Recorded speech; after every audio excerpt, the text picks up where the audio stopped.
અને પોલીસના નાના કર્મચારી મિત્રોને પણ ખાસ કહું, આ તમારો ઉપયોગ કરી રહ્યો છે 8 ચોપડી LRD નું જ્યારે આંદોલન હોય ત્યારે અમે અડધી રાતે જઈને ઉભા રહીએ છીએ રામાભાઈ.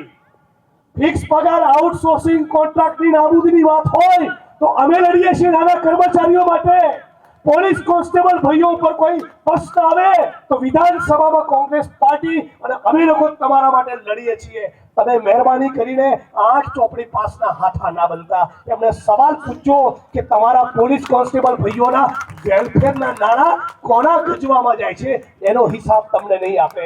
તમે સવાલ પૂછો કે કેમ આઈપીએસ અધિકારીઓનો ગૃહ વિભાગ સાથે મળીને કોન્સ્ટેબલ હેડ કોન્સ્ટેબલ ભાઈઓનું યુનિયન અને સંગઠન બનાવવા દેતા નથી. મારી વિરુદ્ધ રેલી કરવાથી, જિગ્નેશભાઈ મુર્દાબાદના 2-4 નારા લગાવવાથી તો મારી તો પેટનું પાણી બી ના લે યાર. તમને હજી મારો જીગરો ખબર જ નથી. 8 ચોપડી હું 1 વર્ષ માટે મારી પાર્ટી મૂકી દઉં ચાલ, અને તું બી 1 વર્ષ માટે તારી પાર્ટી મૂકી દે, અને પછી નીકળી હિન્દુસ્તાનની સડકો પર તો ખબર પડે મારી શું હેસિયત છે અને તારી શું ઓકાત છે. 8 ચોપડી આ તો 1500-2000 બિચારા પોલીસ કોન્સ્ટેબલ મિત્રો, એનો પરિવાર હેડક્વાર્ટરમાં રહેતો હોય, એની કાનબટ્ટી ઉપર બંદૂક મૂકીને જાઓ ને તો સસ્પેન્ડ કરીશ, જાઓ નહીં તો તમારી ટ્રાન્સફર કરી. એમ બિચારા ગરીબ સામાન્ય ખેડૂતના દીકરા જે લોકરક્ષક બને, કોન્સ્ટેબલ બને, હેડ કોન્સ્ટેબલ બને, એને દબાઈ દબડાઈને એની પર પાવર કરીને મારી વિરુદ્ધ રેલી કરાવો છે. મૂર્ખ, તારું ચણોય નહીં આવે. તું જે મને પૂરો ઓળખતો નથી, અને તું છે શું?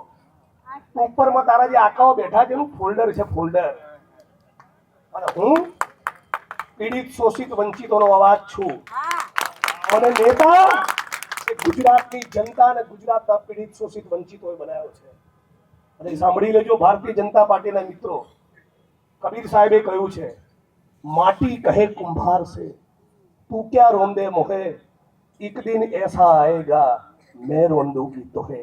તમારો પણ વારો આ જન્મમાં નીકળવાનો છે. અને તમને એ પણ કહું મિત્રો, આ 1 દિવસની રીલ બનાવવા માટે કરેલો કાર્યક્રમ નથી. 1 દિવસના વિડીયોને વાયરલ કરાવવા માટે કોંગ્રેસ પાર્ટીએ કરેલો કાર્યક્રમ નથી. હવે કોંગ્રેસ પાર્ટી તરફથી આ સન્માનનીય મંચ અને આખા કોંગ્રેસ પરિવારનો સંકલ્પ છે